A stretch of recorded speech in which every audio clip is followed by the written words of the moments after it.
Nam đã anh mua đồ hàng xóm qua đúng không? Cái gì nữa? Đó là cái nghĩa vụ của ông phải mua cho tôi. Này, tôi phở đó 30 cành đó. Ôi trời ơi. Rồi trà sữa đâu? Rồi sữa chiều anh mua. Lý do?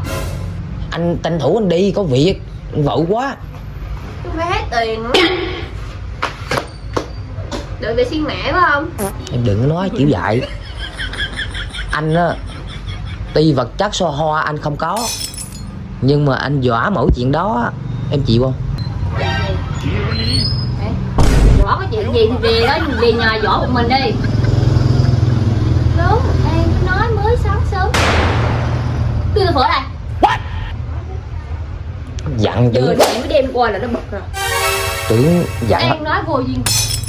tưởng dặn ông lái tôi phở chứ. Mấy chuyện không lái. Về.